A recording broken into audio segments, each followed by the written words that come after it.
You can see those. That movie, Gary Oldman.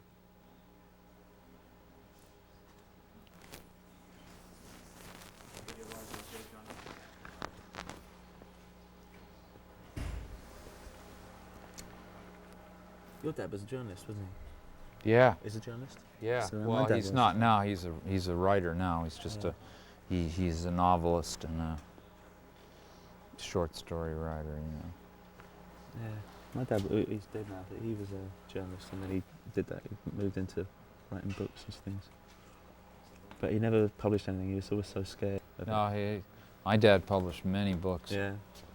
All kinds of books.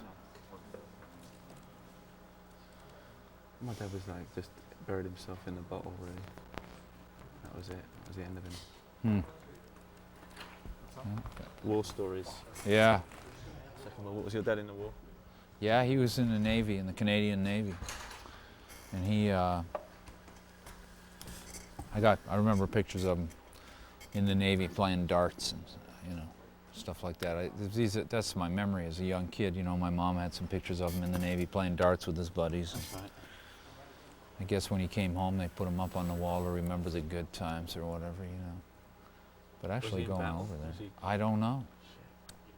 He was over there. My dad was in airplanes. He wouldn't ever talk about it. He was the gunner at the back. Oh yeah. Oh wow. He never flew again afterwards. He would never fly.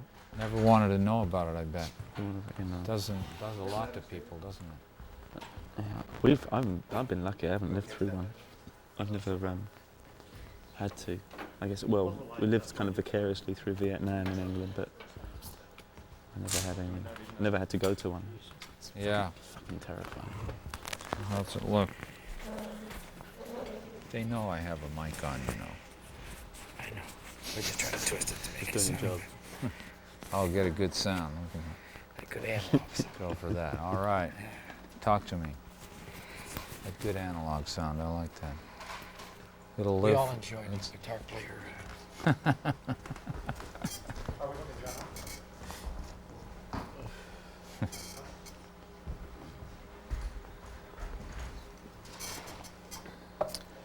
Yeah, I just did a whole bunch of interviews in Paris and Milan and Barcelona. Okay, that's good. Rome. Did you get bored with yourself? A little bit, yeah. I I mean, do. I hardly ever do it, and then I did this big thing, and there were a lot of the same questions and stuff, and the written word. No, don't touch me. It's touchy because if they can't see your face, no one knows if you're kidding or they don't know what the fuck's going on, you know. Okay. Okay. Can I get one more beer brought in? Sure. Or just two more? Yeah, just a couple I have over there. They won't be in the shot. We'll keep them out of frame. They promise to keep them out. We promise. We will keep them out of frame.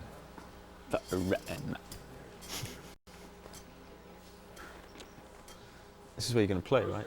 Yeah.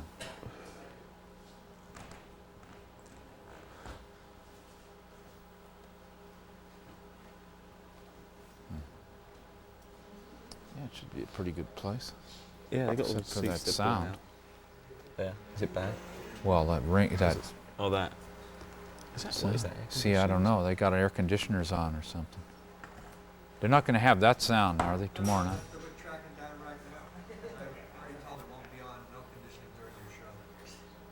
No, we like people to suffocate while I'm playing. Huh? Fuck yeah.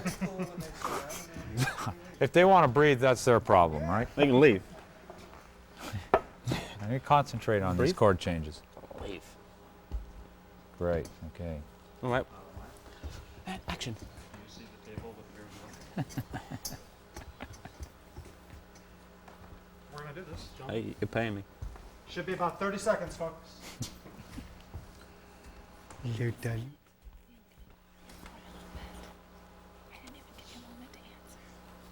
Huh? Oh, nothing. What are you doing? You need to, I know. I'm not going to look like... Like him. they're asking if you can do without the cigarette. I will. I'll Thanks. put it out when we go. Okay. Close your eyes. Is that a rhetorical question? Suddenly I'm the enemy. No, you're not. You're lovely. Okay, we Lovely are rolling dear. and recording. Okay. So I've got an I'll do a Absolute quiet, little folks. intro. Okay, now. My places. This one? Yeah, I'll tell you once. All right.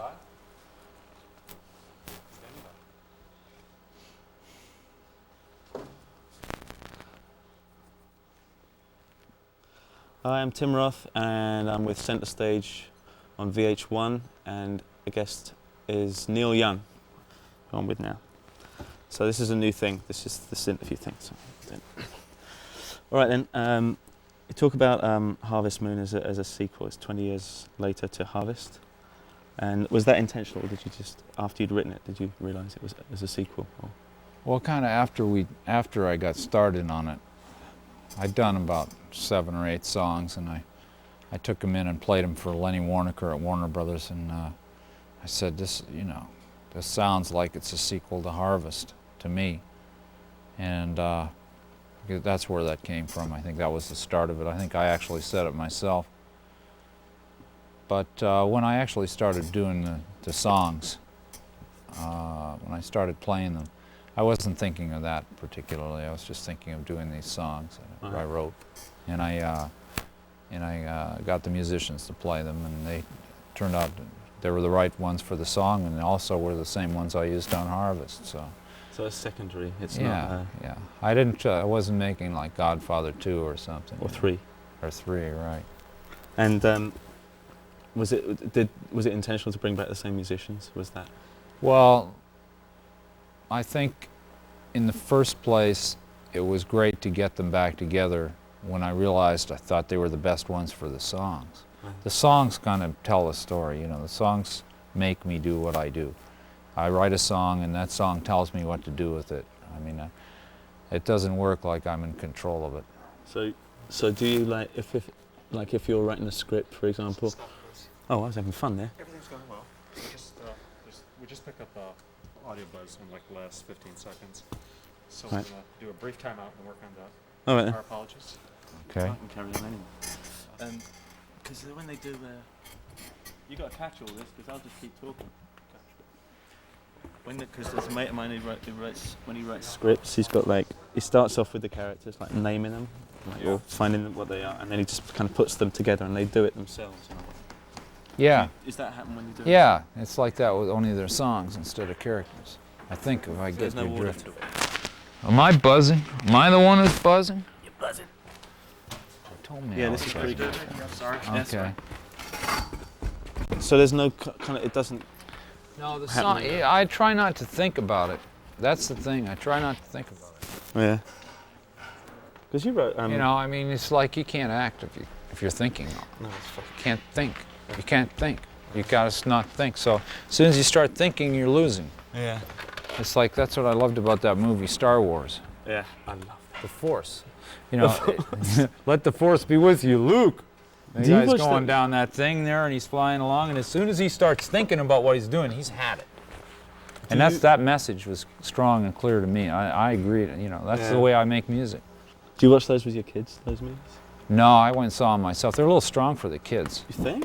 Really? My kids at that age. I mean, when Star Wars came out, kids were just little. They weren't old enough to see all that violence and explosions and.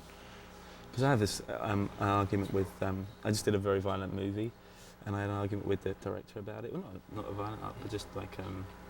He said, "No, your kid. If your kid wants to see it, should be able to see it." And his mum had taken him to see Deliverance when he was 7. I don't know if you remember that movie. Wow, with the rape, and it's a heavy movie. And he's now, I guess, he's directing violent movies, so it did have some kind of. It had an effect on him. Yeah. But he's a pretty. Violence is like, it can be like a ballet too. It's not necessarily. Just depends on if you're ready for it, I guess. Peckinpah did that, didn't he? I mean, Yeah. He made Took it it's to almost like an opera. another point. As does Coppola. Yeah. With Would this. you like him? Would you? Well, wanna with do a movie? I love to. I love to act. Yeah, you do. I read this thing about your truck driving thing. Oh yeah. In fact, you said you got the truck and you got all the stuff from home, put it in, and then you slept in the fucking thing.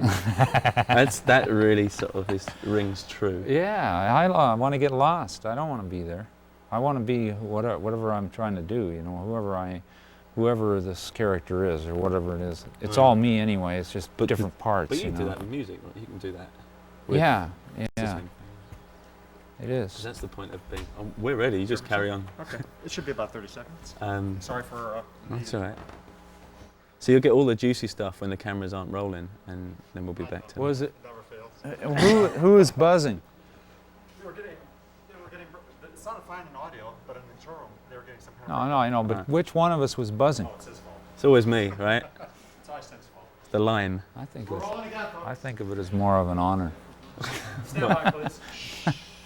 Oh, where was I? Hang on. We've done that, right? Tell me when. Yeah, I'm ready.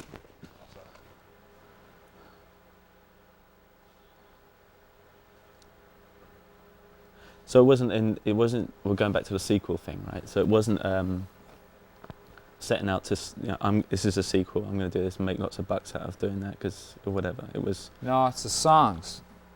It's the songs. I mean, it sounds. They tell me what to do. I write the song, and then it was better the first time we talked about it, wasn't it? yeah, it was a lot better. We've had a cut, actually, Yeah. because he was buzzing. So. I had a And buzz. we had really good conversation off camera. All right, this is about lyrical references between the two albums and themes and instrumentation of the songs and stuff. Is there like a really strong connection between Yeah, the two after a for you? while we were playing, we discovered things, connections here and there. And actually we had to tone it down Wow. because there was one song, You and Me, that when we did it with the drums and the bass, it sounded, the song sounded too much like one of the songs on Harvest when we did it. So we actually went out of our way to go the other way and to do it a different way because it sounded too familiar, and it's just and we used the strings on Such a Woman, the song, and I used Jack Nietzsche for that because it just all felt right. Once we got started, we kind of felt like doing it, We couldn't stop ourselves. It just was so much fun. Everybody wanted to take it to the max, whatever we wanted to do. But don't you get precious? I mean, do you get like when you do a bit and you really like it, and it has to finally go? Do you get pressure? Is it hard you to mean edit? to let go of it? Yeah, to edit something to say, well, this isn't working or whatever. So. Yeah, it's hard to let go of them. It's hard to let go of a record. I worked on this record for 11 or 12 months, and it's hard to let go of it. But there comes a time when you just got to. I did it as much as I could, and just it's not like we overmixed it or anything, which you can tell it's kind of a on the fly kind of a mix, But I had to wait till the right time and get all the right people to sing and do this whole thing and everything. And we played it all live, but getting the chorus vocals on took a long time because to get the people together and to get the right moment and time and everything else. When you say you do it live, do you do a lot of takes? Do you do a lot of... No, we don't do many takes. I never do, well, never's a big word. There's always an exception, but I don't usually do more than 2 or 3 takes of the same song. Right. If I've done it 3 times, there's no way I'm going to get it. Right. I mean, it's You've gone. It's gone. It was like that first question we had to do twice. That's right. Just It's didn't have over. it the second time. But we got it perfect. No buzz. Yeah, we were fucking great on that one. Okay. Okay, this is the same. Basically, it's how is it working? Do you want to have a sip while Yeah. you can?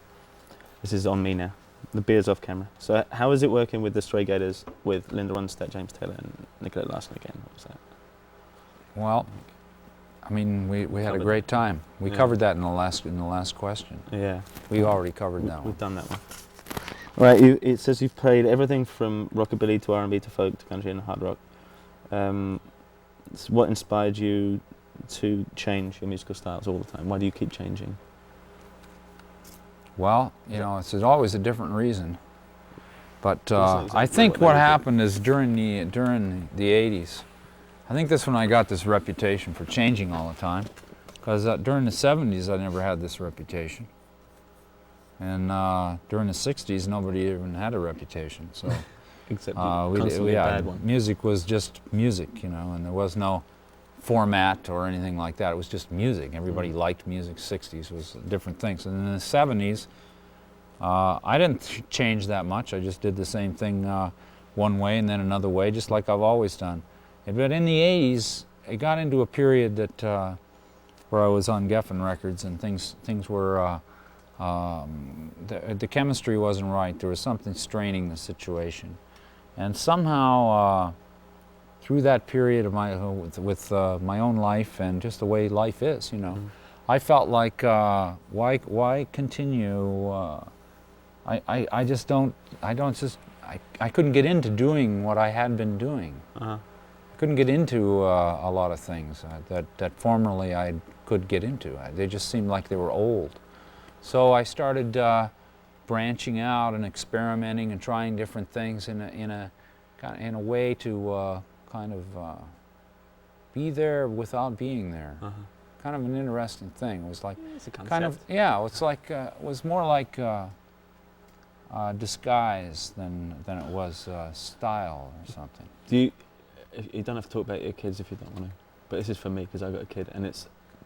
I read about your that you have 2 children with cerebral palsy. Yeah. And you went through that program, which sounded like a fascistic almost. One of program. them, yeah. first one. Our youngest boy, Ben. We went through this program with him, which was a tough program that we went through for about 18 months, and that was a rough time. And did that, because you came out with an album, I can't remember, the one where it's almost about communication difficulties. Yeah. Trans. Yeah, since my son couldn't communicate with me and we couldn't communicate very well with him, we were trying to figure it out. I did an album where you couldn't understand me. Right. That makes And it complete was sense kind to of me. lost on the world, you know, like what am I doing singing through a machine? But to me, it made sense, and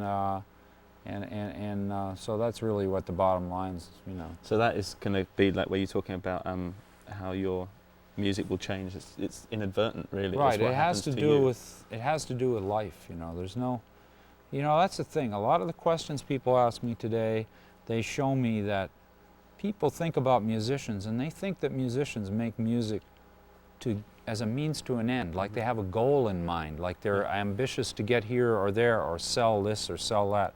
And I think really a lot of the musicians, you know, are kind of being trained that that's what's expected of them, is to perform in a certain market. Do you think that's a seeking of fame thing? Do you think that Well, that's you know, I guess so. But I know there's not all musicians are like this, and you know, music is the heart of the whole thing. You know, it's what makes it happen. And people ask you questions like that. It's just their understanding of it is that you're doing it to become famous, or you're doing it to make it, or you're doing it to be successful or something, you know. And do you think that that's because they don't understand why you're doing those, like you talk about with your kid and stuff, why that happened? You talked about it later, but you didn't really talk about it at the time. Is maybe no, that I was you did too. talk about it? I didn't want to talk about it Yeah. at the time. I didn't want to talk about it for a long time, you know. Why the He was- change? Why he did was- you? Well, because you can only keep something inside for so long, and there's Yeah. no reason, you know. You'll go nuts. And otherwise. yeah, you could conceivably lose it Yeah. behind keeping too many things inside. So it just took a while for my family to get to the point where I could just let it out, you know. And I got the support. I got a great family and great kids. I love Brilliant. all my kids. I mean, it's a wonderful thing. You know? What about the bridge school? What's that? What's happening with that now? Well, that's still going on. So we're into our 8th year now. We got this school. My wife, Where is it? Peggy, thought of this idea, and she said, I want to start a school for kids like Ben, and we were going to teach, you know, them how to communicate using computers and stuff. And she had all these ideas because she'd been going to all the schools trying to find the right program for Ben and couldn't find one. So she took it on herself, and then she said, and we're going to have a concert, and we're going to get all your friends are going to come, and we're going to start this year, we're going to call Bruce Springsteen. You know, and this is when Bruce is like, you know, going through the roof, you know, and I'm looking at her and going, Peggy, you know. And, you know, I thought it was off the wall, but she was so sure that it was going to work and that everything had happened, that, you know, it was just infectious, and everybody just kind of took on that energy, and we made it work. And now she's got this school, and there's a lot of kids going to it. It's a cool thing. Does she teach at it? No, she She's doesn't not- teach. she's just there as a- like an executive director. the school. Brilliant. It's so good. Yeah, All it's really cool. It's a great thing she's done. I love it. Okay, here we go. We've got to talk about Hound Dog, about the dog that everyone wants to know about. The dog on the Old King in Harvest Moon. So. Well, do you really want to talk about I it? don't want to talk. They do. Let's leave that. Shuffle that into Okay, a little we'll put later. that in We'll later, see if put we that can in. get back to that later. Okay. We were talking about earlier about journalists and the written word and not being like, because they can't see you, you can be misjudged. Oh yeah. Well, you got misquoted. It says this thing. It's such a fine line. Oh yeah. Do you want to talk about that a It's bit? such a fine mind or something. Yeah, that's such a Somebody fine wrote. mind. Yeah, I've been in my mind, and it's such a fine mind. And then the guy goes on to say, how could this guy be so conceited to sing a song about his own mind, saying it's such a fine mind? Did you respond to it? No, I just read. I thought it was kind of funny, but it shows you what can. It shows you what happens in print. People get things differently. So for a long time, I didn't do anything, and I think now with this album here, it's kind of a broad album, and a lot of people might not even know it comes out. Because I haven't had a record like that. They played on the hit radio stations for decades. I'm not really like a hit artist. I don't have a single with every album. I never hardly ever have a single, and it's a fluke. If I get anything that really gets out there and gets played, and it's so they want me to do this things, do different things so that people would know I had an album. How does that make you feel? Well, I feel like, hey, these guys have been backing me up for 25 years or something, and this is the first time that they've ever asked me.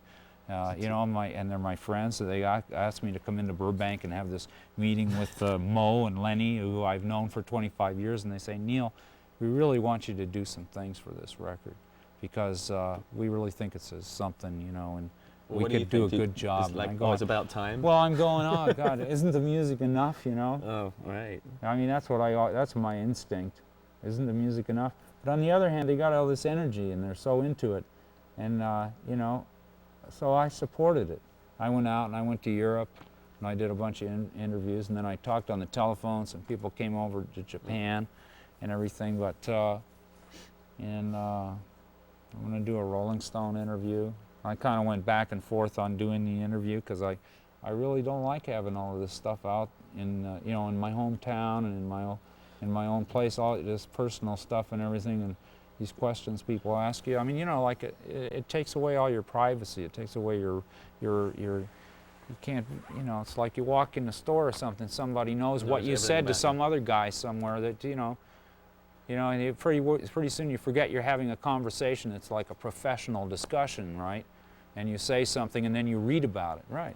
Or you see it. It's but weird. At least on TV you can see my face. Do you ever think you know whether I'm kidding or not? People are going to turn in their grave, when you say the wrong thing, and go, yeah. or doing the wrong. Does it happen? Well, if you do bad music in your mind, what do you consider bad music? Do you feel terrible about it when it's out and available? Well, if I make some music that I think is, if I have a bad night, I feel terrible. Yeah. But if I make a bad record, I try not to put it out. Right. Most of the records that I've made. Do you misjudge it ever? Do you think? Well, looking back, back, I don't think so. But I think other people judge it differently. Right. But I really put them out because I believe in them. And of course, there's been over 30 now. So there's some that people think are great, and some people think are terrible. But and they have the right to do that. They got to buy it to find out. I want to know what you think about the Sex Pistols. This is my question, and about what happened in the musical kind of revolution that happened in Britain for that short time. What happened in? Because I know that in the mid to late 70s. Yeah, and as regards to what was happening over here. Nothing. The same thing that always happened. It was the same? It was the same thing that happened in the mid 60s. Yeah, complete. And it's the same thing that happened. It's happening now. What's now? What does? Well, basically, there's a bunch of new groups come out. They come out all the time. It seems like they come in waves. And then there's the status quo, and then these people are, they're there and they're successful, and then they start kind of repeating themselves, and then everybody gets sick of them, and then somebody new comes along and they say, this is it, and the people that are with these new bands reject all the other music as, as a lot of it is, not being nearly as cool as this. And it's been happening for a long time, and it's the process, But why? How comes you've gone right through? Like Oh, we're I don't talking know. about? Why would that? You don't want to look at that, really, do you? No, Fuck that. I don't know. That's for other people. Someone else can figure that one out. All right then. Well, we got rid of the misquote thing.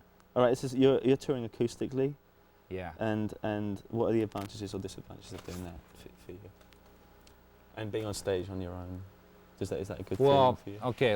The advantages of playing by myself with an acoustic guitar are advantage number one. Do you want to have a sip first? Yeah, I think I better before I get into this one. If it's painful, we can move on. Advantage number one. There's really only one advantage, so this won't take long. All right. It'll just take a minute for me to think of it. Okay. I can do whatever I want at any time. All right. I don't have a set list. Whatever I feel like playing, I play. I go by what I feel in the audience, by what I feel myself, and the sound of the room, and what I played just before may make me feel like playing something now. So I try to always start with a different song than I did previously. So it's like, you know, the night before I'll start with 2 or 3 songs, and then the next night I'll start with 2 or 3 different songs, and it takes me off on a different trip. So to do that with a band is like almost impossible, because no band can know all of the songs and play all the different styles. If I play my songs with bands, then the styles become more important.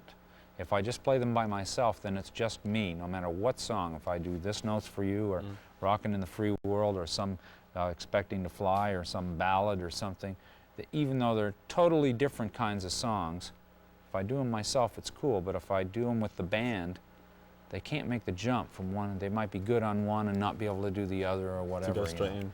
So when I have something new that I'm doing, that I'm into, that is a certain thing, then I use a band for that, and I concentrate on that, and I ignore everything else I've ever done, you know. So if I was touring with a band now, I would probably be restricted to almost like a set list. It becomes repetitive.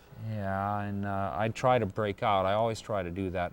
But then you got to rehearse. You got to show the people the stuff. I don't do any of that anymore. I mean, I don't have time to show people my old songs. Right.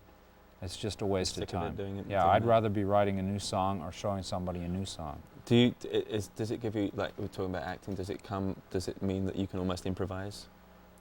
All the time. Like you can just keep, it's a movable Yeah, feast. And I can change the chords, or change the lyrics, or change the order of the verses, the length of the time between the lines, anything I want to do. And does that annoy people, do you think? Or do you get a, if you say do you ever feel that you've got a bad audience out there, where it's just not working? Sometimes you'll get an audience that is not tuned in to where you happen to be that night. But there's no such thing as a bad audience. So how do you react to that kind of audience? What would you do? Well, on stage I try to get together. Sometimes it's a failure, sometimes it isn't. But you know, if I'm feeling one way and the audience is feeling another way, it's like, well, you know, you walk out and you're feeling introspective or whatever, and you want to do something that's subtle, and the crowd is going nuts, yelling, or you walk out and you feel like, you know, aggressive as hell, and the crowd's just sort of like this mellow, laid-back kind of crowd that are just kind of watching you. Right. I mean, they're all into it, and they're all great crowds, but sometimes there's a mismatch. But the chances of that happening are much less with an acoustic guitar than they are with a band. Why do you think that is? Well, because you go in there with the band, you're kind of locked into what you have to do. So yeah. With acoustic guitar, I can make it, change it, and just do whatever I want. Do you stop in the middle of the song sometimes? Sometimes when I screw it up, so it's But so just bad 'cause that, you know, because if I lose it, if I start thinking about something else, I will stop. Will you go back, or will you just go forward? No, I'll just go do another song, maybe come back with that one later or something. I wish you could It's do that like in plays. recording. Huh? I wish you could do that in a play. That would be a great. Yeah, to do in a yeah. play. Well, if you have 2 or 3 actors in a scene that all do it at the same time, you can do it. Yeah, I guess. Have you ever thought about doing theatre? Have you ever? Yeah, I like the challenge of doing that. I've done some acting in films, and I've enjoyed it. You know, I don't think I've reached my potential in that area. You're going to keep doing it? Yeah, I hope so. I mean, something, you know, that's worth doing. We'll get Coppola together and we'll do him. What about, here's another one. This is a good one. So, all right, you could link across to that. It says, how do you prepare for live shows? Is there mental or physical rituals you go through before a concert? But is there like a preparation, like? Yeah, I do the same thing almost every night. I'm just like I get on a kind of a program thing. I'm in my bus usually, and I generally about an hour and a half before showtime I'll make my own dinner. What do you eat? Yeah, usually pasta. Why? Why? Because it gives you staying power. Right. And you don't get tired in the show. There's no way you can fade with pasta, because just after you get your body going and metabolizing, then this stuff kicks in, you know. Yeah. So once you get out there and get going on the adrenaline of the audience, then this other stuff kicks in. It's like an amazing thing. Right. And I notice it if I don't eat it, that I notice that after an hour and a half or something, I start feeling, well, I've been out here for an hour and a half. You're missing But it. if I have this pasta with garlic and a little wine, and What kind of wine it's do you really like? actually quite an elegant scene we have What going kind in the of wine bus. do you like? I like good Cabernet. Do you like French wines at all? I like French wines, but I like California wines. Yeah, I like California. I'm more And into Australian California wines. wines. Really good. Australian wines? Really, I've had really some good. of those too. Okay. Good. Yeah. Strain here. Let's go to a wine bar. Let's go to a wine bar now. The expensive winos. Okay, what's it? Hang on. Okay, it was TV. We kind of touched on this, but what do you like, dislike about doing TV work? Well, what I really don't like about doing TV, and why from the beginning I hardly ever did any TV, is that you don't really have control over what's going on.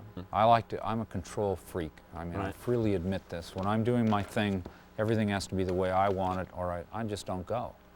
And it's because I try to be as open as I can.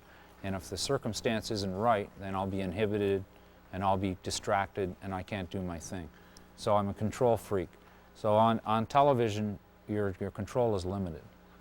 And if you go Yeah. somewhere, like I did Saturday Night Live a couple of years ago, I read about this. and I was successful at doing the show and being a musician and playing music. Yeah, You know, but if you're hanging out while all the skits are going on and everything, you lose it. you become part of the show. Then the song becomes secondary, and you're not being true to the music.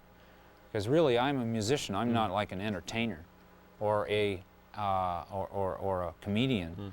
But I'm in there in a slot with all these. And if I sit around, I soak things up too much. So if I sit around, I'll be thinking of what they're doing and how that affects all the people that are watching TV, you know, because I'm going to do this song. To me, it's like the running order of a record. What comes before this song, you know, if some skit about, you know, about something, you know, I'll be affected by that. So I try to not see it, not be part of it, and isolate myself. Does this, you can.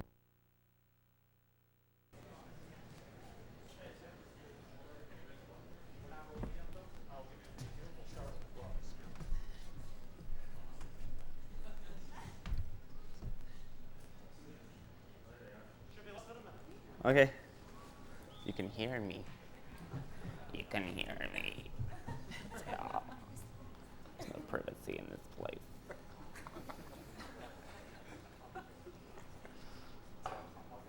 Don't got any drugs? Yeah?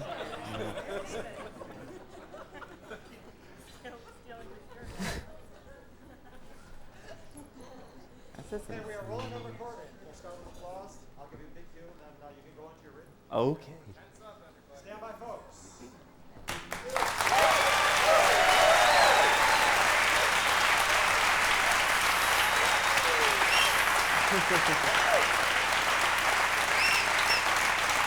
Hello and welcome to Neil Young, Centerstage on VH1. I'm Tim Roth, I'll be your host for this special performance by an artist who is true to his game. Throughout his prolific career, Neil Young has never been afraid to try something new. But no matter what type of music he's playing, he always puts his own artistic imprint on it. So please welcome Neil Young.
things together with trunks of memories still to come.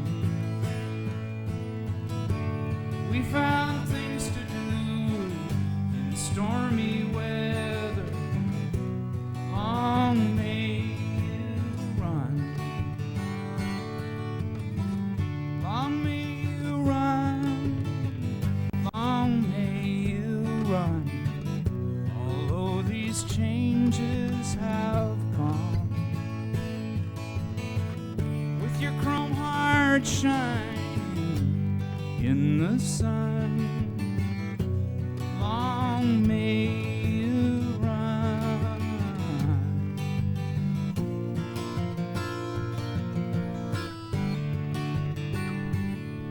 Well, it was back in Blind River, 1963, when I last saw you alive.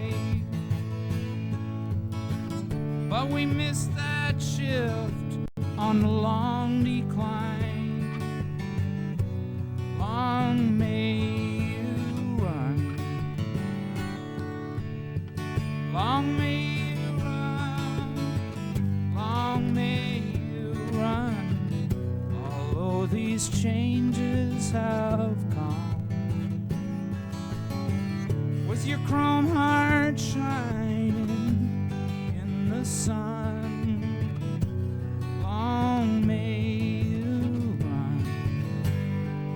Long may you run.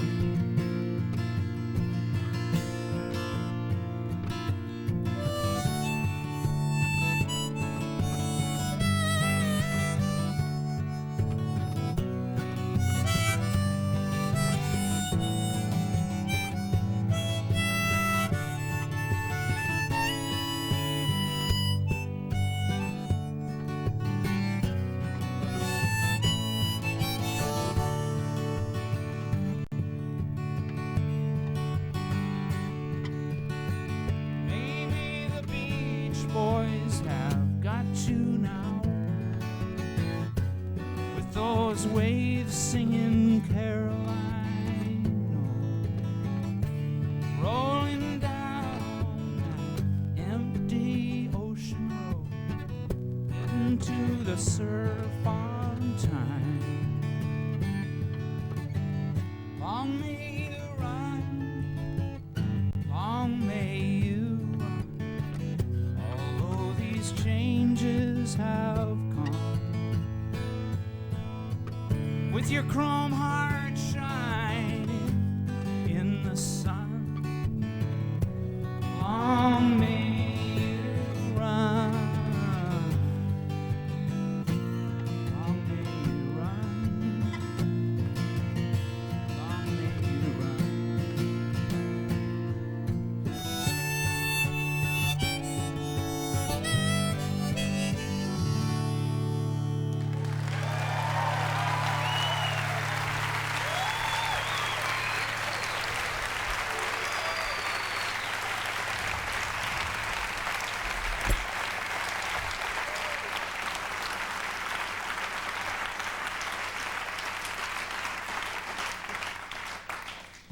You don't have to clap that much.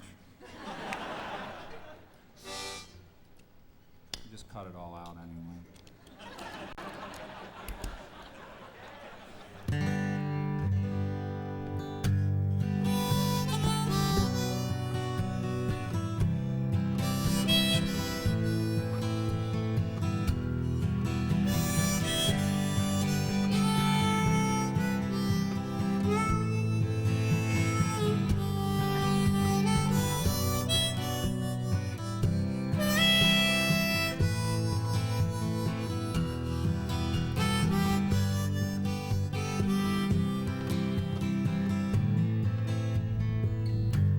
From Hank to Hendrix, I walk these streets with you.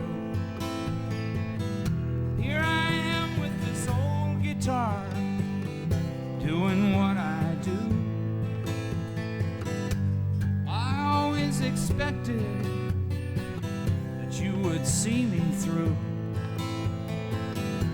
I never believed in much believed in you.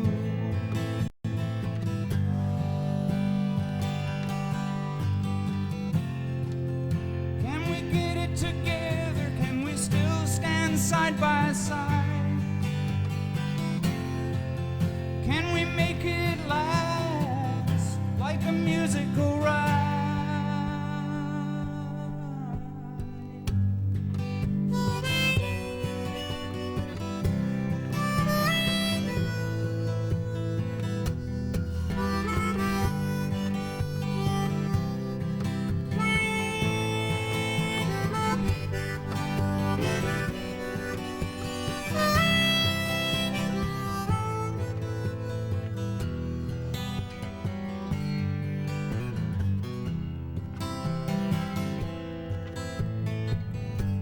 From Maryland to Madonna, I always loved your smile. Now we're headed for the big divorce, California style. I hear myself singing like a long-lost friend, the same thing that makes you live can kill you in the end.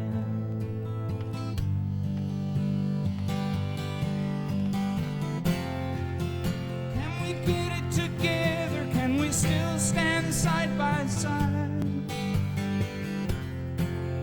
Can we make it last like a musical ride?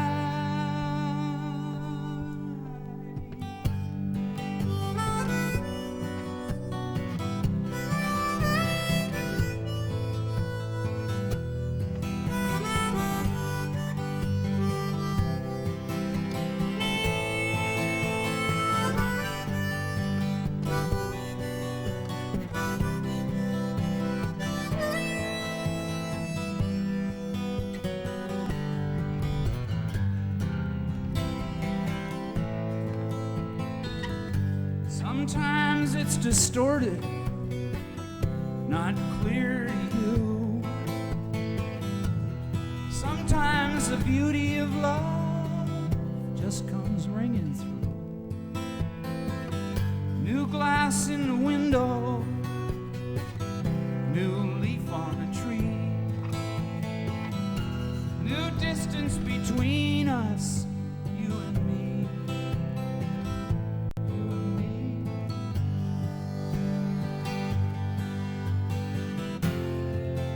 Can we get it together? Can we still stand side by side? Can we make it last like a musical ride?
In a diner, never saw a woman look finer.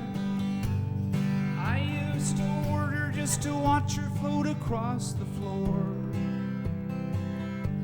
She grew up in a small town, never put her roots down. Daddy always kept moving, so she did too. Somewhere on a desert highway, she rides a Harley Davidson, her long blonde hair flying in the wind. She's been half her life. The chrome and steel she rides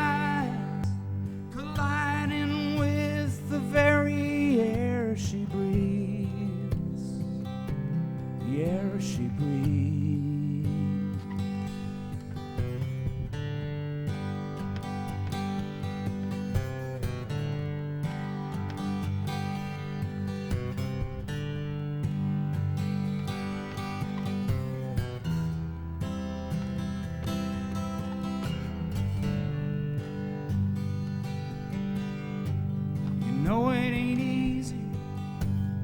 You got to hold on. She was an unknown legend in her time. Now she's dressing 2 kids, looking for a magic kiss. She gets that far away look in her eye. Somewhere on a desert highway, she rides a Harley Davidson, her long blonde hair flying in the wind. She's been running half her life, the chrome and steel she rides, colliding with the very air she breathes, the air she breathes.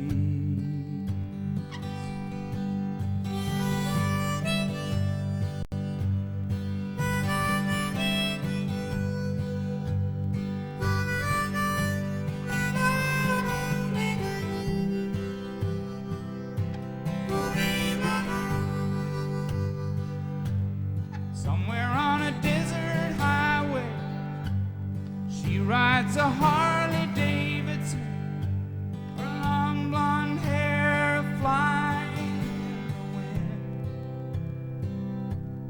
She's been running half her life, the chrome and steel she rides, colliding with the very air she breathes, the air she breathes.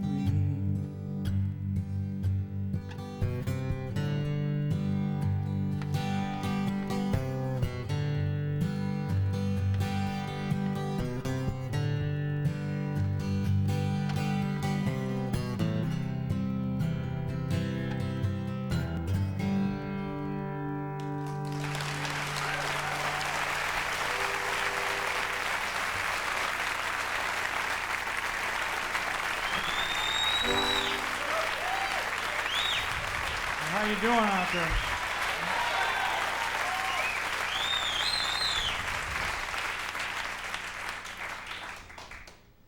Yeah.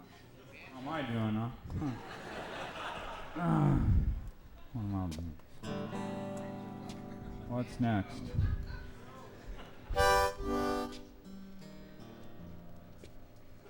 I'll play the banjo? Sure. It's not really a banjo. It's a trash can.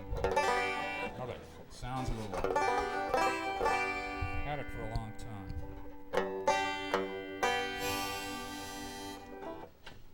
Right in tune too. Okay.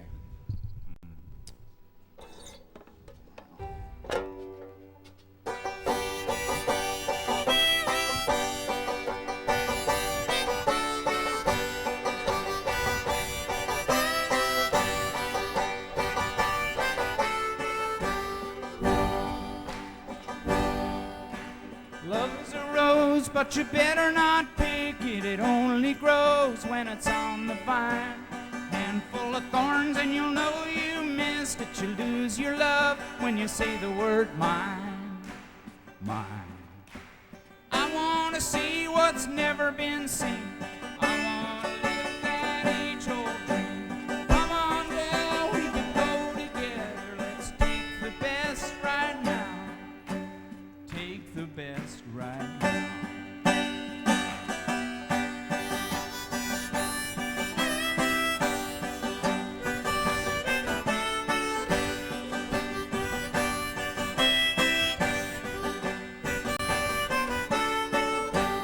I want to go to an old hoedown long ago in a western town. Pick me up if my feet are dragging. Give me a lift and I'll hay your wagon.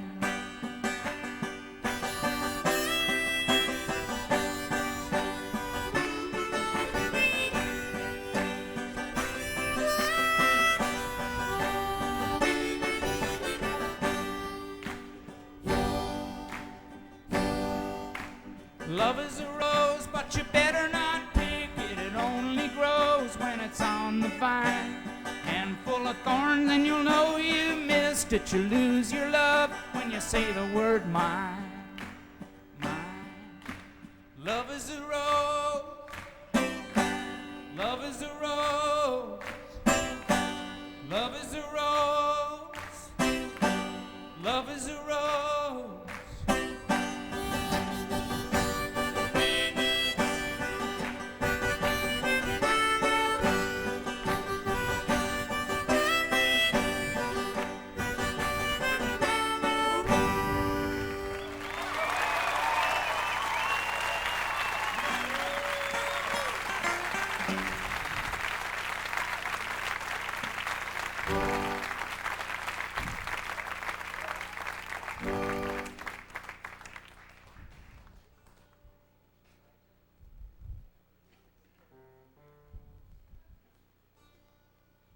Okay.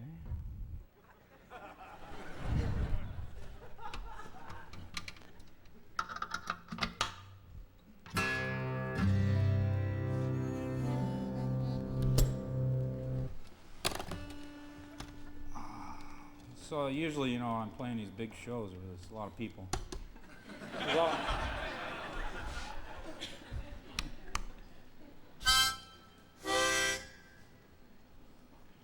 Very orderly looking group.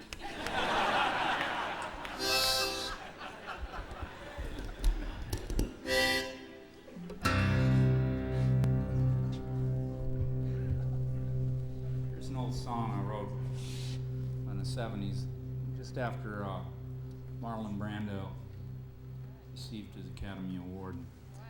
Didn't accept it and sent an Indian girl to receive the award and make a few comments. I don't know if anybody remembers that. I know Marlon remembers it.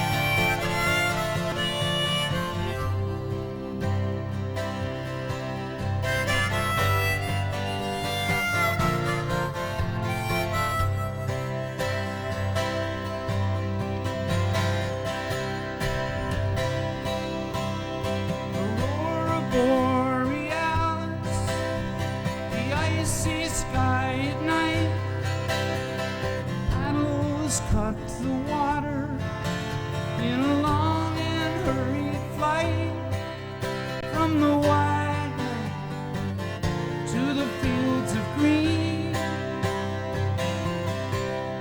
in the homeland we've never seen.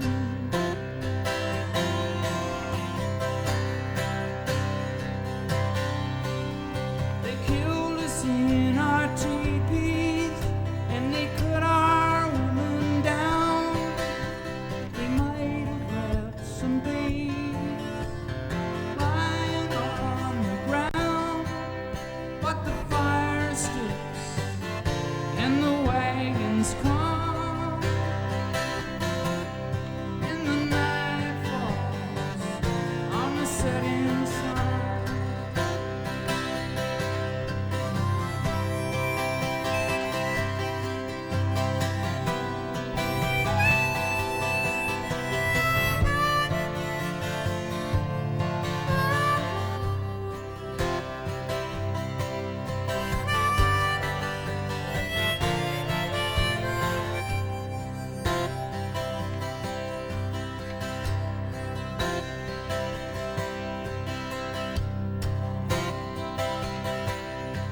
They massacred the buffalo, kitty corner from the bank.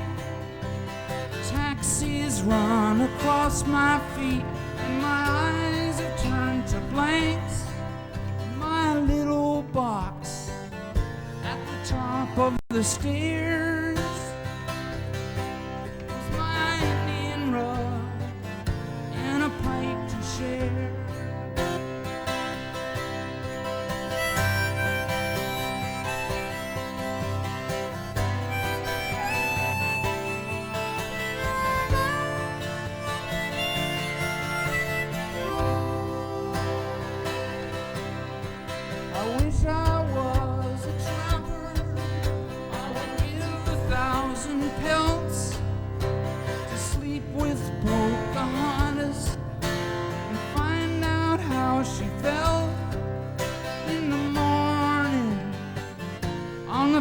fields of green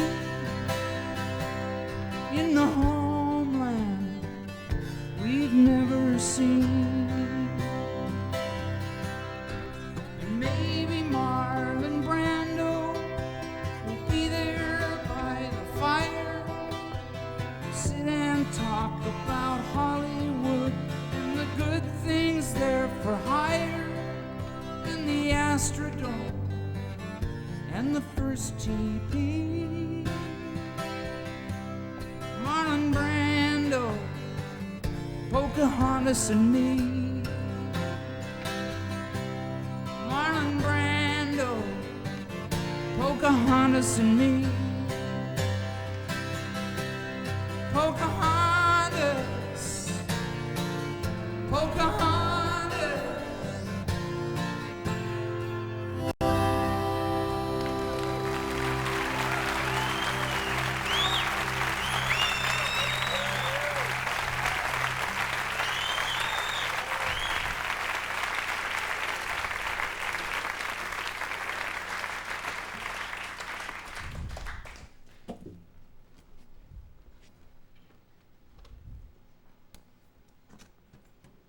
Are we going to turn this around tonight? We usually turn it around, but we're not going to tonight. I just saw you people over there. I still have an audience. Okay. I'm a little bit nervous about this, actually.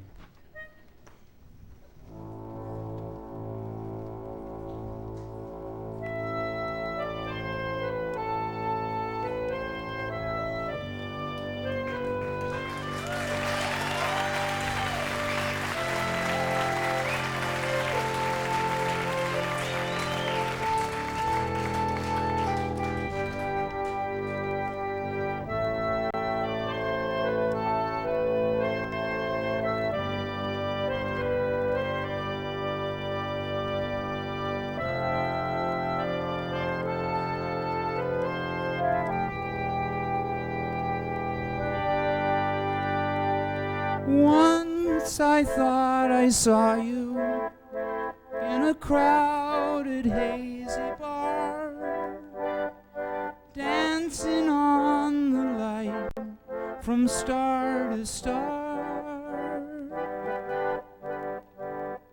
Far across the moonbeams, I know that's who you are. I saw your brown eyes turning once to fire.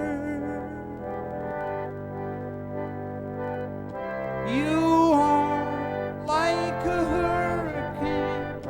There's calm in your eyes, and I'm getting blown away somewhere safer where the feeling stays.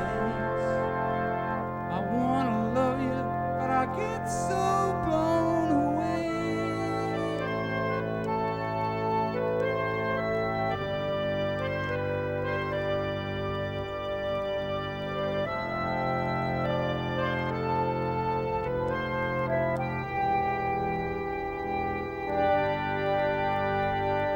I am just a dreamer, but you are just a dream. You could have been anyone to me. Before that moment you touched my lips, that perfect feeling when time just slips away between us on our foggy trip.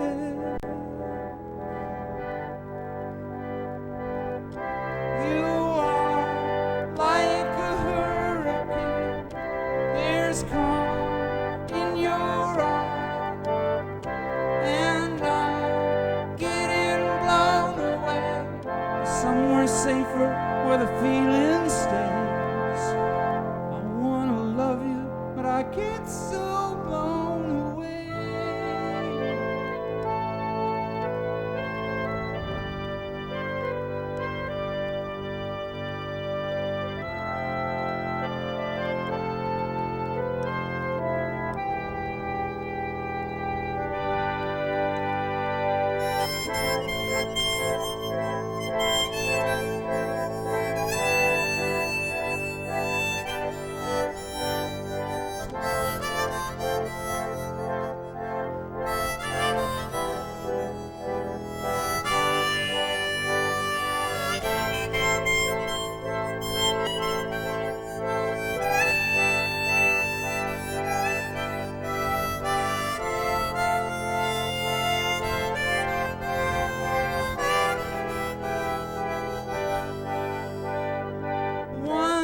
I thought I saw you in a crowded, hazy bar, dancing on the light from star to star.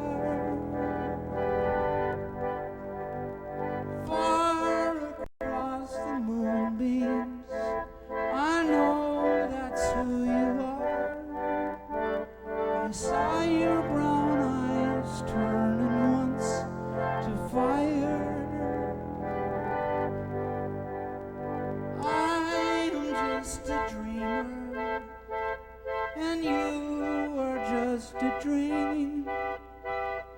You could have been anyone to me. Before that moment you touched my lips, that perfect feeling when time just slips away between us on our foggy trail.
Oh, wrong one. They all look the same.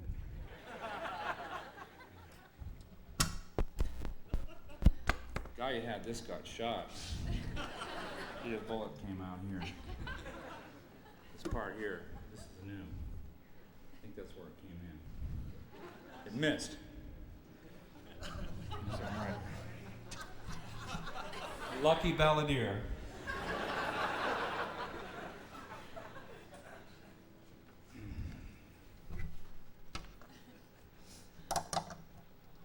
On that violin.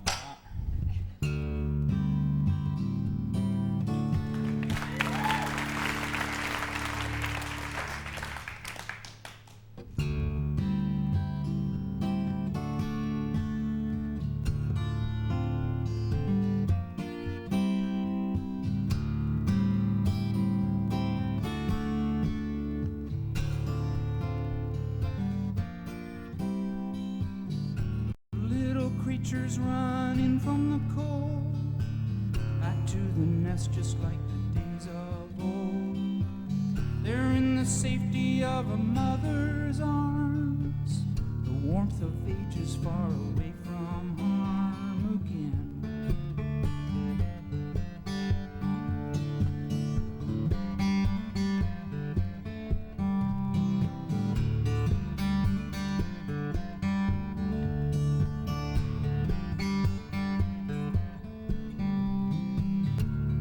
cheers ringing from the battle fire. The tired warrior aims a little higher. The black falcon or the little sparrow, the healing light or the flash of the barrel.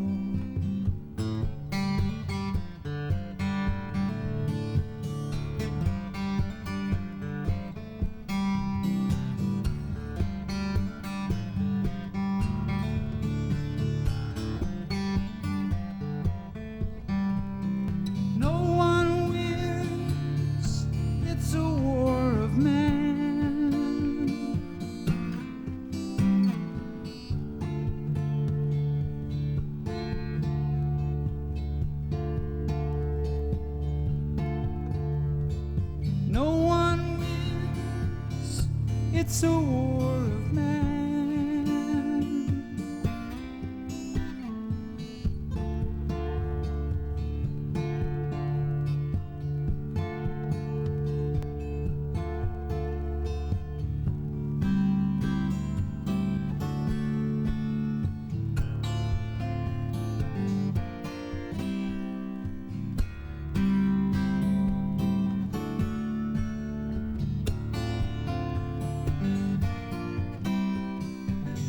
Silver mane flying in the wind, down through the planets on the run again. No one knows where they're running to, but every kind is coming two by two. Out on the delta where the hoofbeats pound, the daddy's running on the frozen ground. Can smell the poison as it follows him. Can't see the gas in machines, it's a war of man.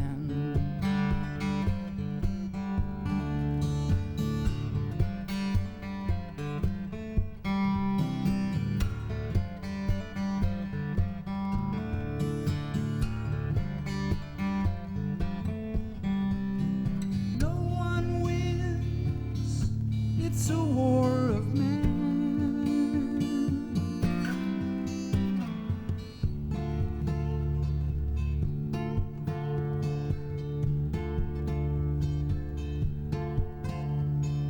No one wins, it's a war of man.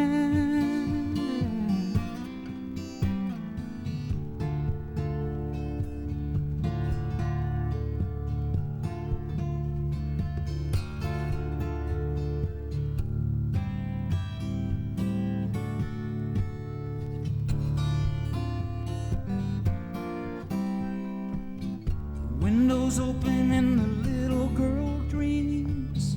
The sky's her playground as she mounts her steed. Across the heavens to the other side, on wings of magic does a little girl ride. The baby creatures running from the cold, back to the nest just like the days of old. They're in the magic of a mother's arms, the warmth of ages far away from harm again.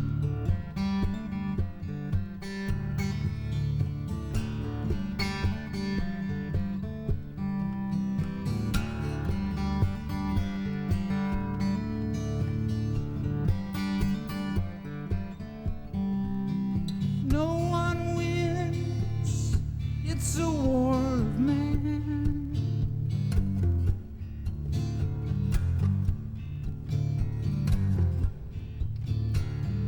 No one wins, it's a war of man.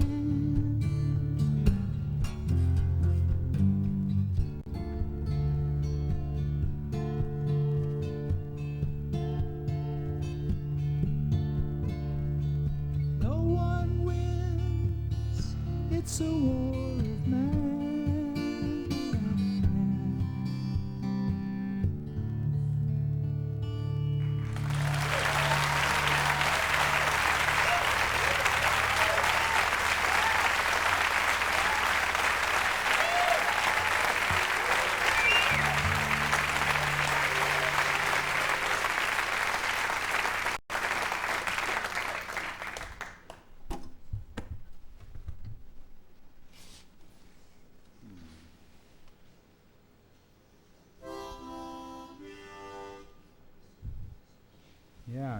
thinking to do here tonight. Try not to, think too much about what I'm doing. I usually don't sound too good if I'm thinking, so. But I hate having a list.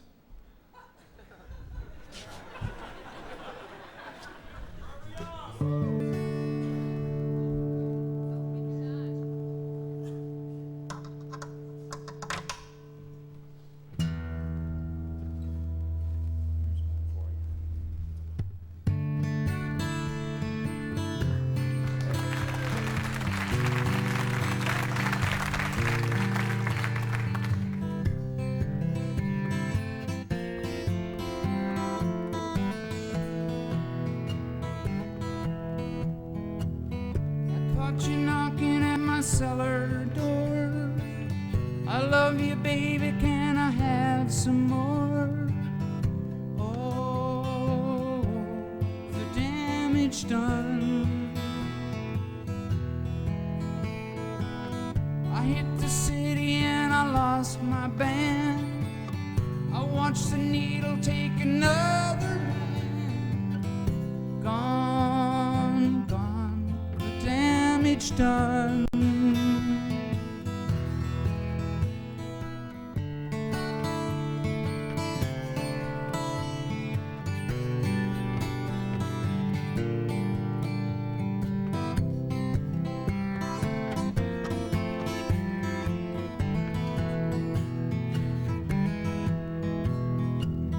I sing the song because I love the man. I know that some of you don't understand.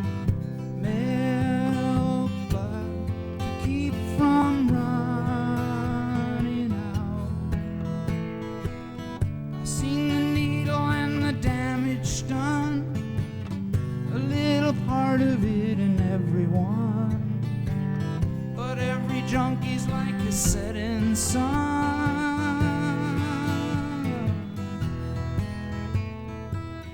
Seen the needle and the damage done. A little part of it in everyone. But every junkie's like a setting sun.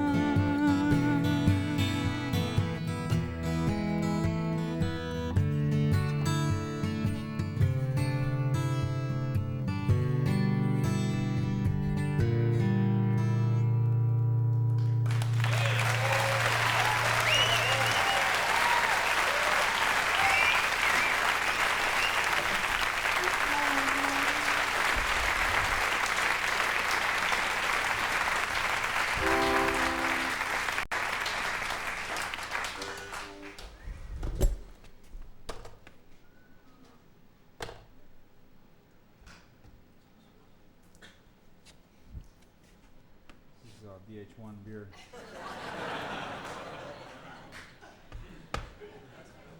I'm a new spokesperson for VH1 beer.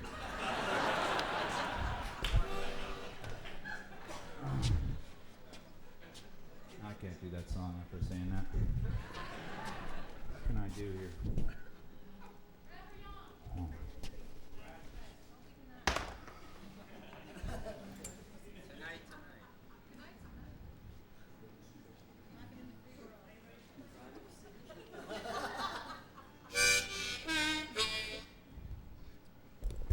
Try this. It's too light in here to do this song.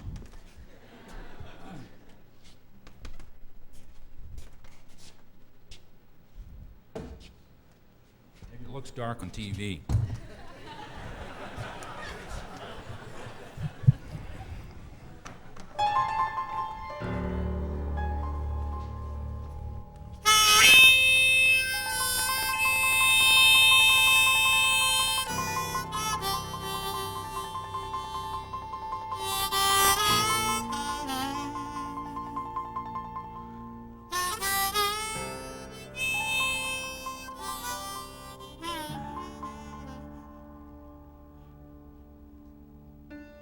Tonight's the night.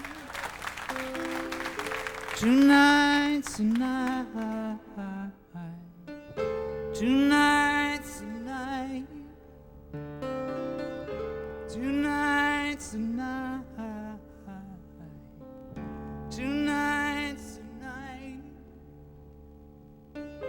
Tonight's the night. Tonight's the night. Tonight's the night. Bruce Berry was a working man. He used to load that Econoline van. The sparkle was in his eye, but his life was in his hand. And late at night when the people were gone, he used to pick up my guitar and sing a song in a shaky voice that was real as the night is long. Tonight's the night. Tonight's the night. Tonight's the night. Tonight's the night. Early in the morning at the break of day, he used to sleep until the afternoon.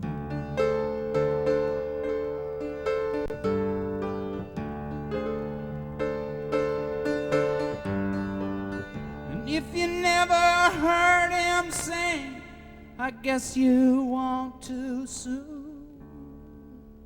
'Cause people, let me tell you, it sent a chill up and down my spine when I picked up the telephone and heard that he died out on the main line. Tonight's the night. Tonight's the night. Tonight's the night. Tonight's the night.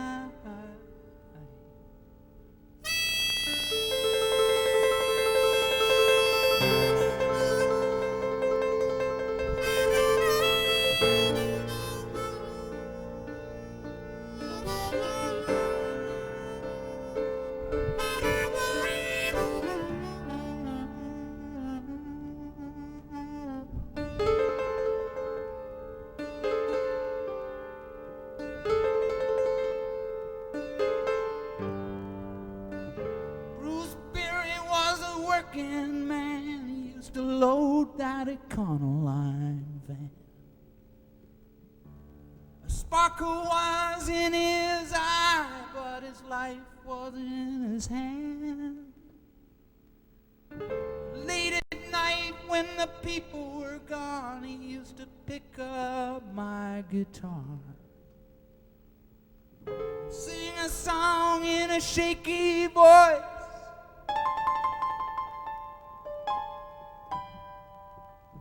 Sing a song in a shaky voice.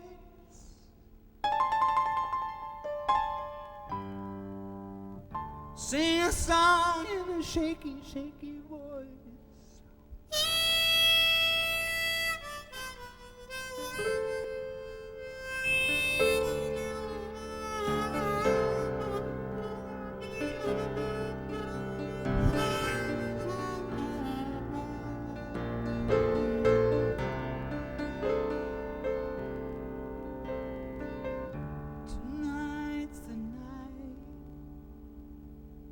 Tonight's the night. Yes, it is.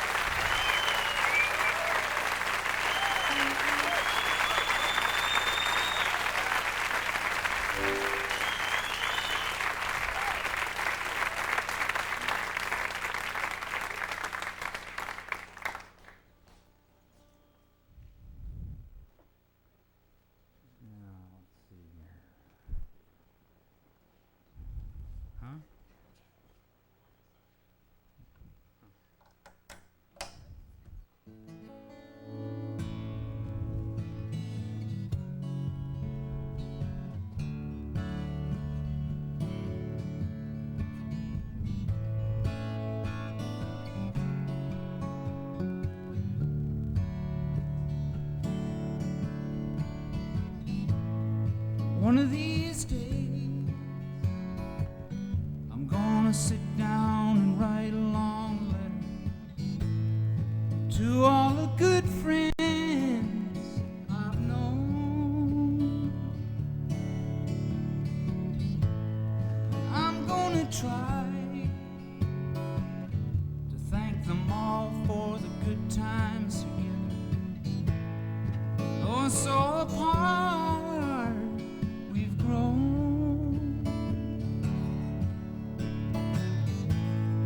One of these days I'm gonna sit down and write a long letter to all the good friends I've known. One of these days, one of these days, one of these days, and it won't be long, it won't be long.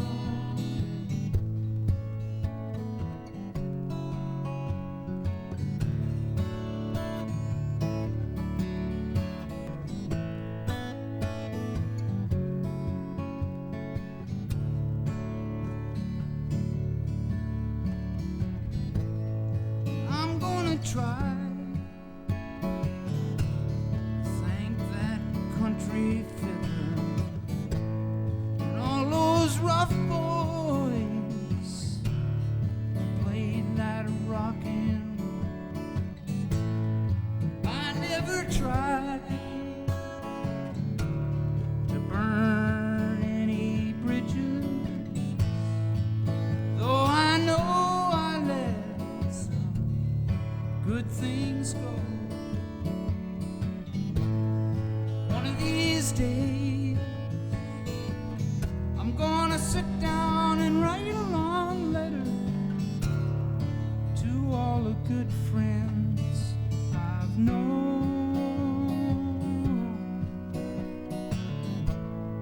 One of these days, one of these days, one of these days, and it won't be long, it won't be long.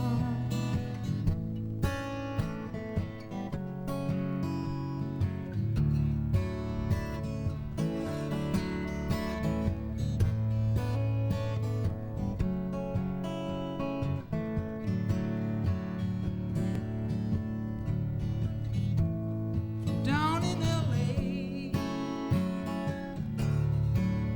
all the way to Nashville, New York City, to my Canadian prairie home.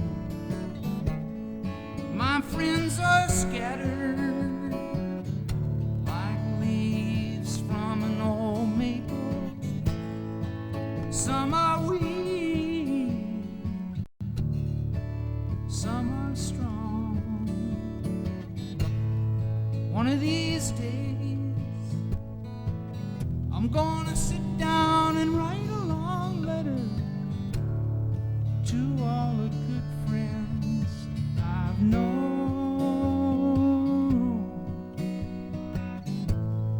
One of these days, one of these days, one of these days, and it won't be long, it won't be long. One of these days, one of these days, one of these days, and it won't be long, it won't be long.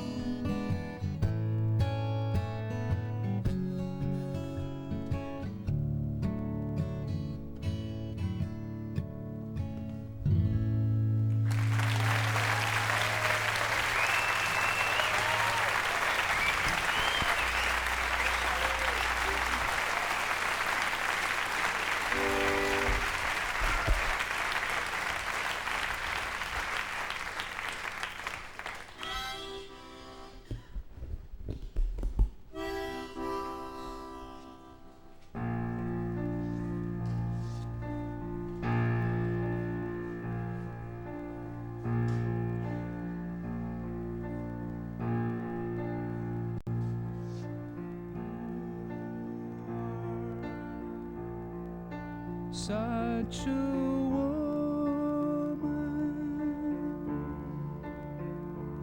to me,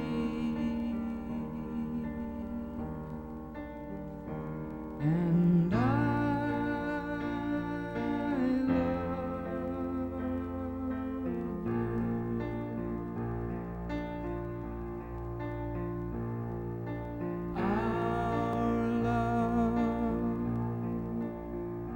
will live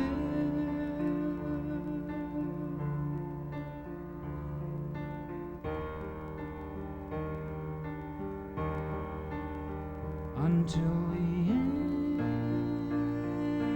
of all time.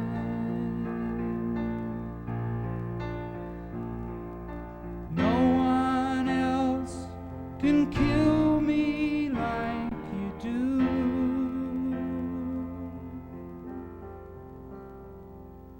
No one else can fill me like you do.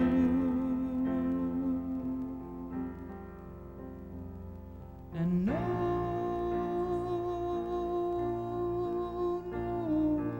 else can feel our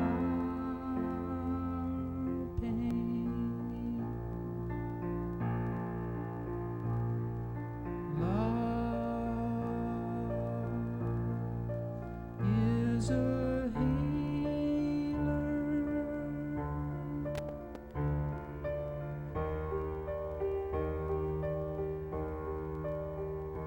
and I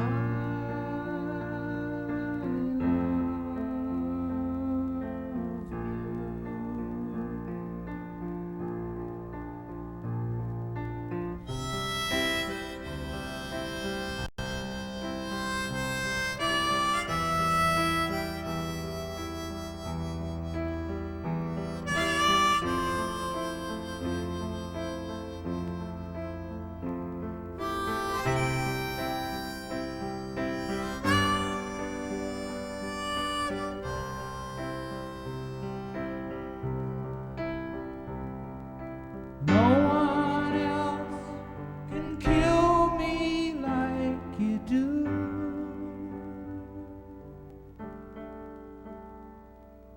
No one else can fill me like you do.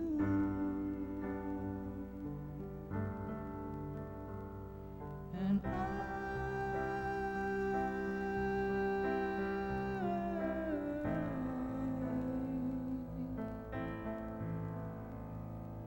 love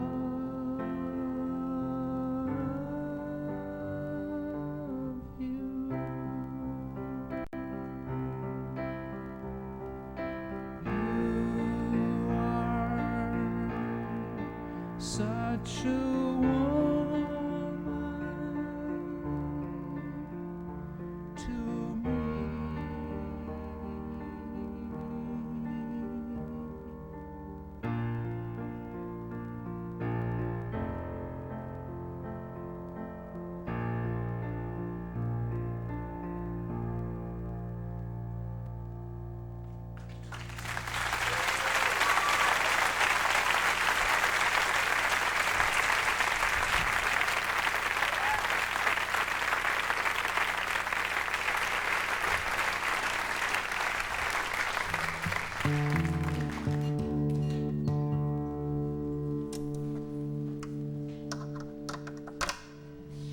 Stick with that feeling for a while.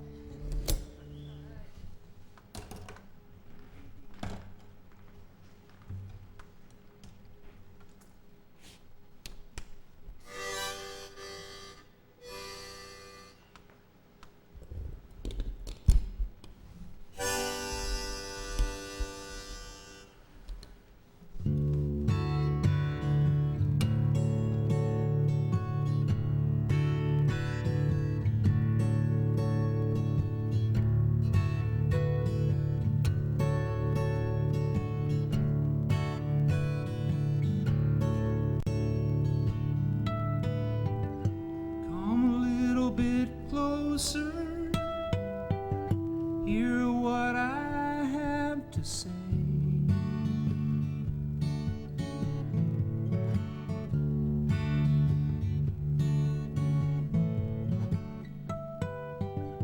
Just like children sleeping, we could dream this night away.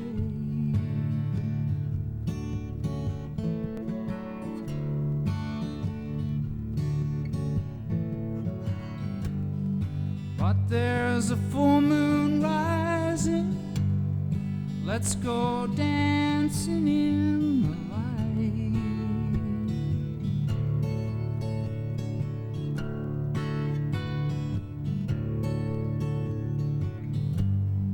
We know where the music's playing, let's go out and feel the night.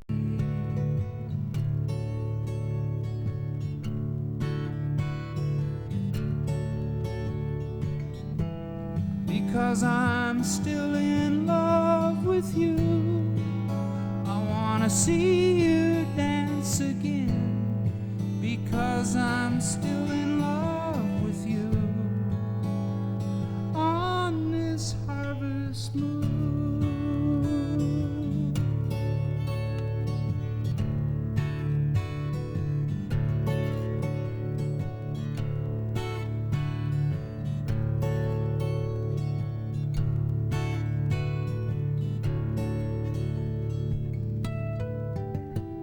When we were strangers, I watched you from afar.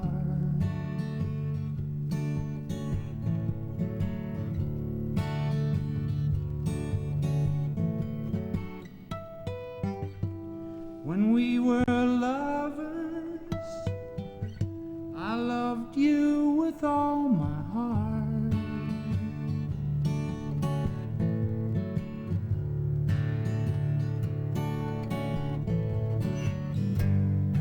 But now it's getting late, and the moon is climbing high.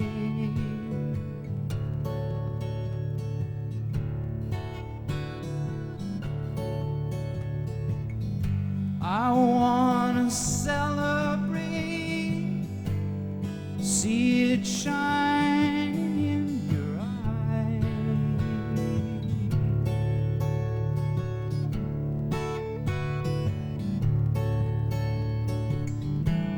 Because I'm still in love with you, I wanna see you dance again. Because I'm still in love with you on this harvest moon.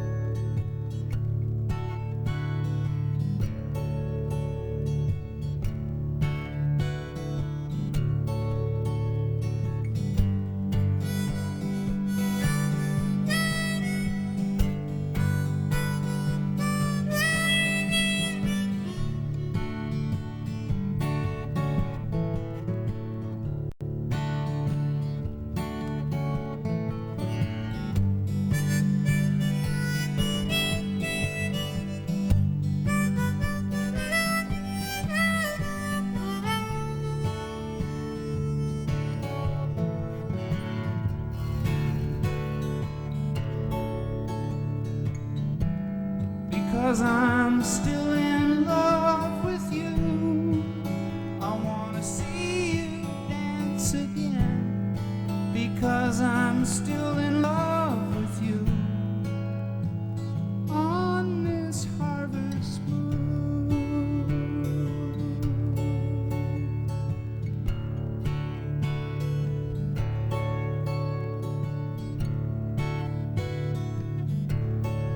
Harvest moon.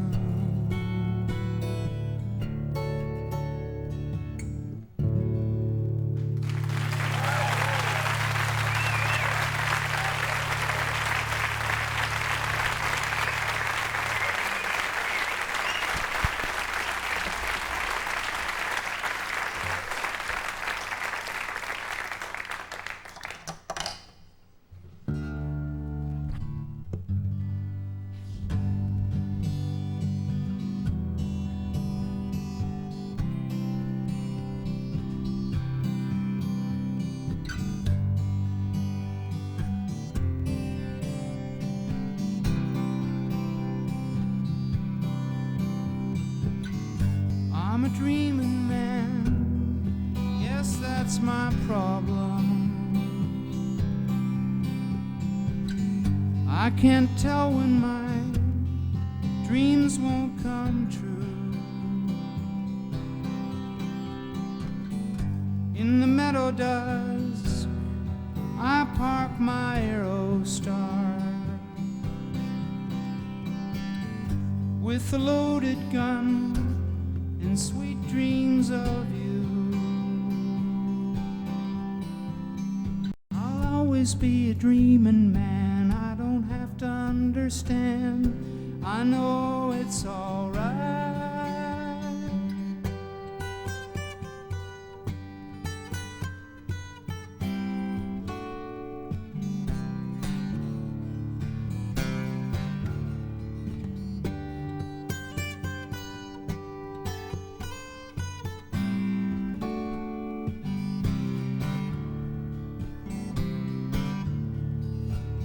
I see your curves and I feel your vibration. You dressed in black and white, you lost in the mall. I watched you disappear past Club Med vacation. Another sleepless night, the sun that won't fall. I'll always be a dreaming man. I don't have to understand. I know it's alright.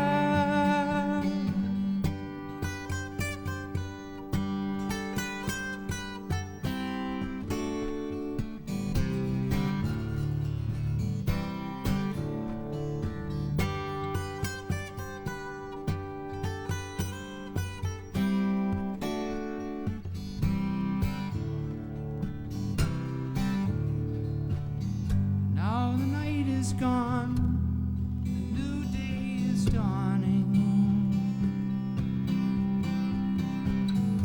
and our homeless dreams go back to the street. Another time or place, another civilization could really make this life feel so complete. I'll always be a dreaming man. I don't have to understand. I know it's alright.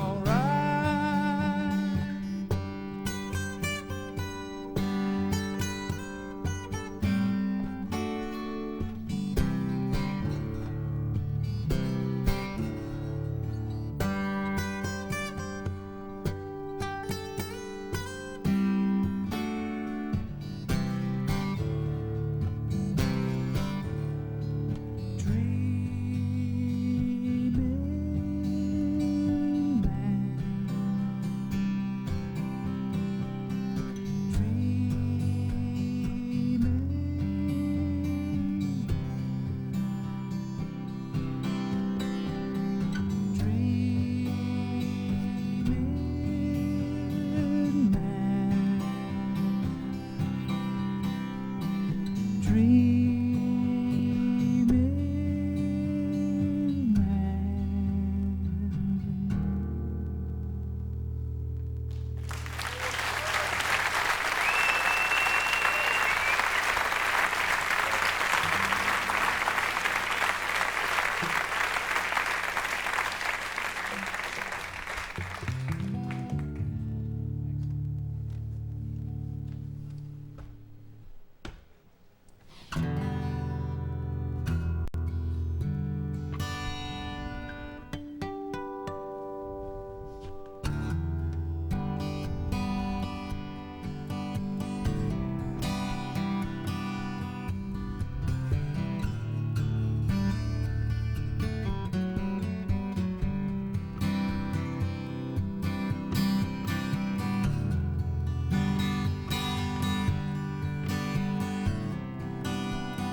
My emotions had to take me on.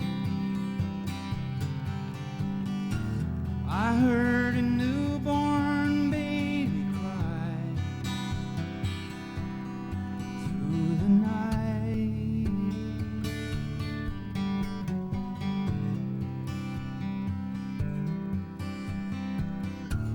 I heard a perfect echo die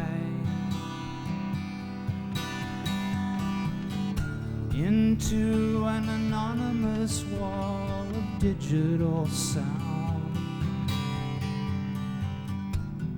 Somewhere deep inside of my soul,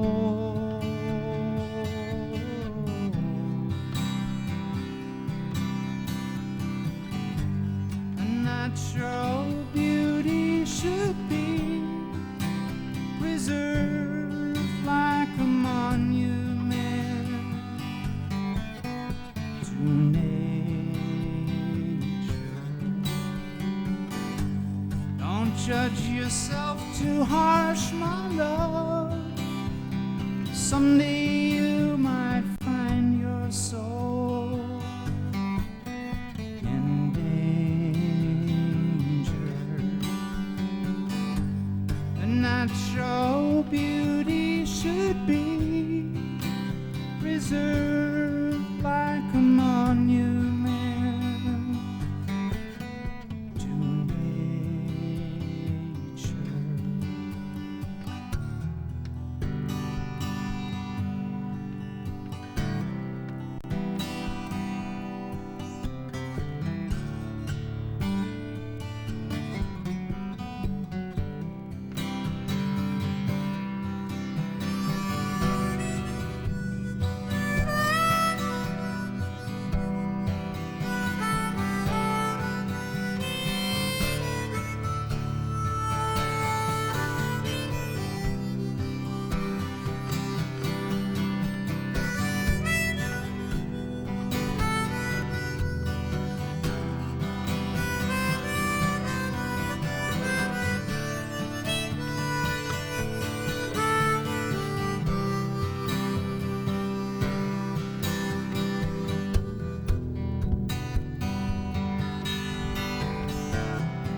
You had so much, and now so much is gone. What are you gonna do with your life?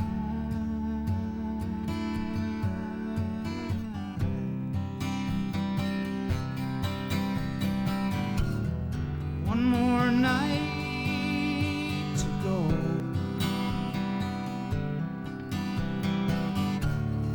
One more sleep upon your burning banks. Greedy man never knows what he's done.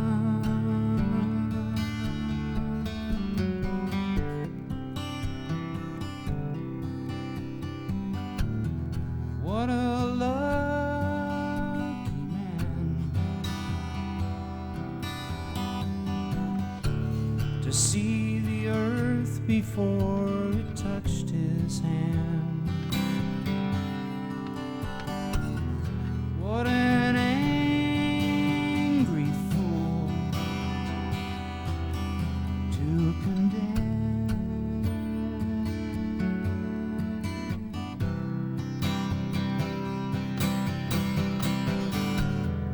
One more night to go.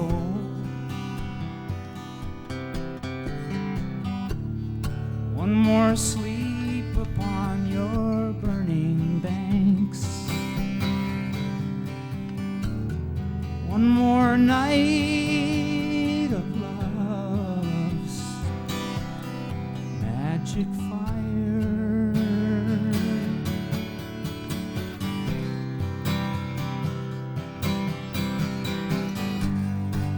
natural beauty should be preserved like a monument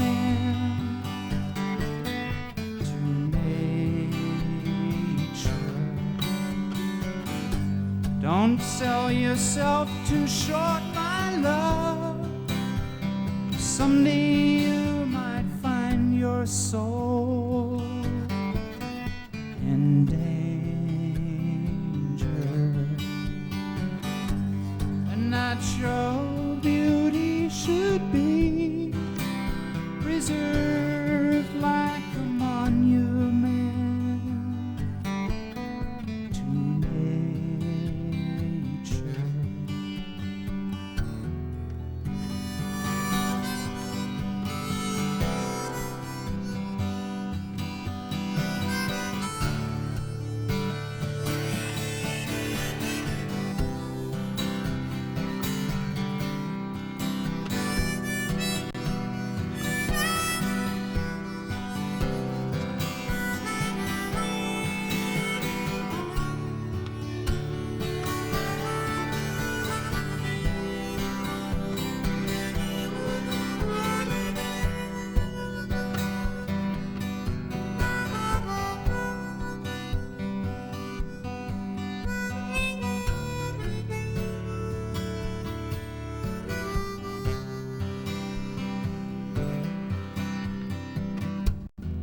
Went to the rodeo today.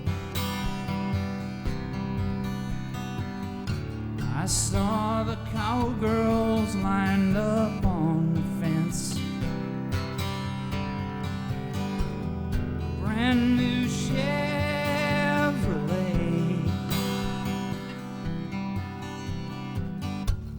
a brand new pair of seamless pants.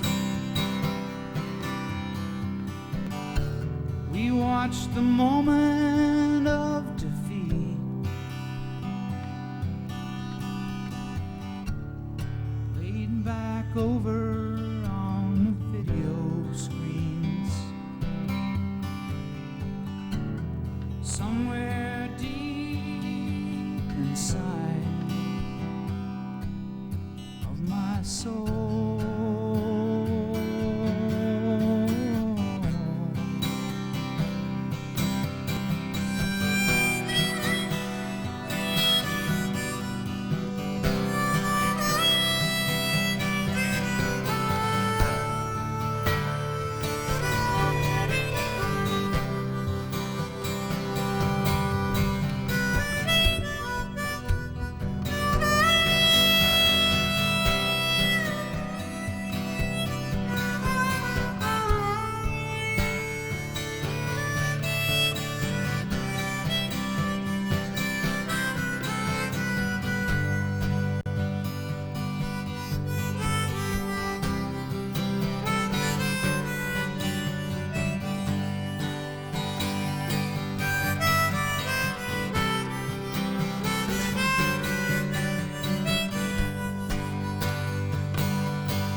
natural beauty should be reserved like a monument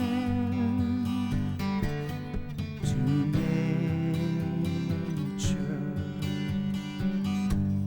Don't sell yourself too short, my love. Someday you might find your soul in danger.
sitting by the side of the road with the lorries rolling by.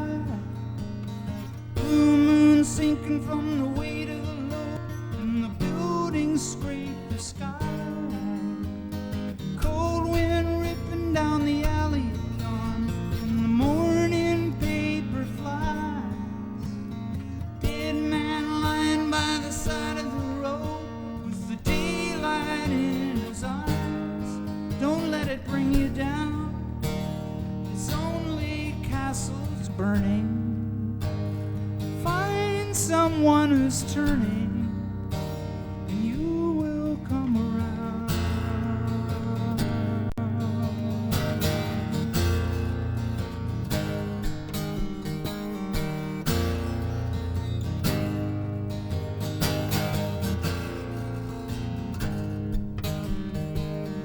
Blind man running through the light of the night with an answer in his hand. Come on down to the river of sight, and you can really understand. Red lights flashing through the window in the rain, you hear the sirens moan.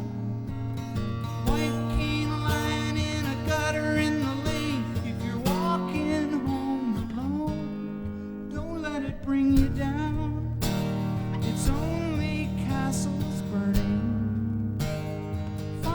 Someone who's turning, and you will come around.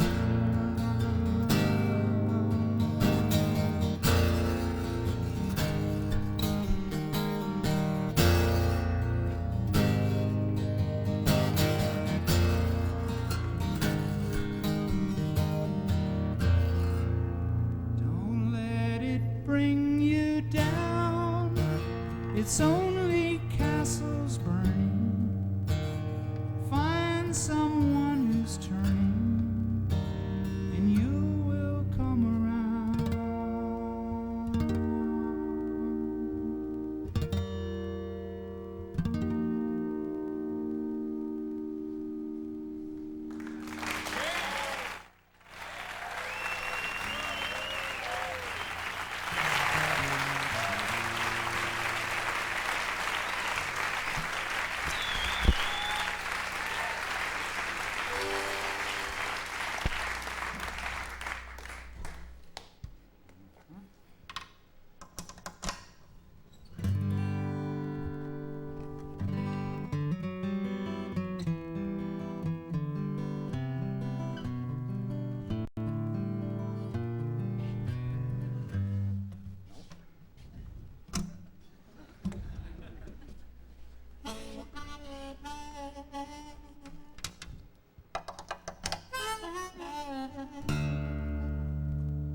Pick up a reason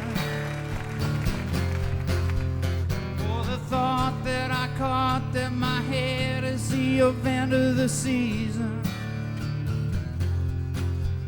Wine crowds, just a trace of my face could seem so pleasing. I'll cop out to the change, but a stranger is putting the tease on.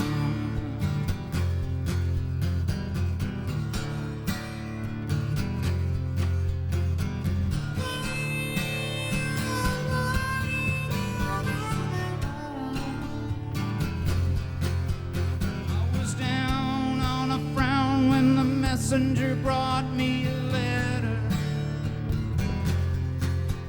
I was raised by the praise of a fan who said I upset her. Any girl in the world could have easily known me better. She said, you're strange, but don't change, and I let her.